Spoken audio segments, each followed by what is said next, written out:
નારદજી મહારાજ કહે છે એ કે આટલા વર્ષોથી બાળપણથી તપસ્યા કરું છું, ભજન કરું છું, છતાં પણ હજી 10-15 જન્મ લેવા પડશે. એ કે હા, એટલું તો ખરું. આગળ એક ચોર હતો, એ ચોર ચોરી કરતો, એને એ જ મહાત્માએ શિક્ષા દીક્ષા આપી હતી, અને એ સ્મિત કરતો કરતો ભગવાનને પ્રેમ કરતો, ભગવાનનું ભજન કરતો. કે આ મારો શિષ્ય છે, ચોર હતો, ભગવાનનું ભજન કરતો હતો, એને કેટલો સમય લાગશે?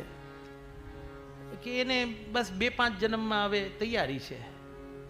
એને 2-5 જન્મ ચોરી કરતો હતો, કેટલા કેટલા કર્મો કર્યા, એને 2-5 જન્મમાં ભગવાનને મળી જવાનું. કીધું હા. તો કેમ એવું? કે હું જાણીને વળી પાછો 2 દિવસ પછી આવીશ, પછી કહીશ તમને. વળી પાછા નારદજી મહારાજ 2 દિવસ પછી આવ્યા. સંતે પાછું પૂછ્યું કે મારે ભગવાનને મળવામાં કેટલી વાર લાગશે? તમે જોયા આવ્યા? કીધું હા. કે તમારે હજી 25-50 જન્મ લાગશે. કે 10-15 કહેતા હતા, 25-50 થઈ ગયા. કે હા, એટલું તો ખરું.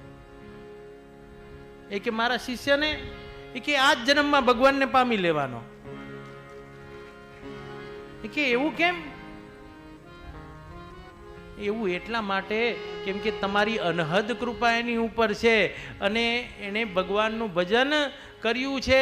એને 2-5 જન્મ કીધા ને, એટલે એ તો ખૂબ જ રાજી થઈ ગયો ને ભગવાનની ભક્તિમાં વધારો કરી દીધો એને, કે 2-5 જન્મમાં તો હું ભગવાનને મળી જઈશ, 2-5 જન્મમાં તો મળી જઈશ. મારા માટે આટલું સુલભ કરી દીધું છે, એટલે ભગવાને એની ડિસ્કાઉન્ટ આપ્યું, આ જ જન્મમાં એનું કામ થઈ જશે. અને તમે શંકા કરી રાખ્યા કે આટલી તપસ્યા કરું તોય સામું નથી જોતા, એટલા માટે તમને વાર લાગશે, એટલા માટે.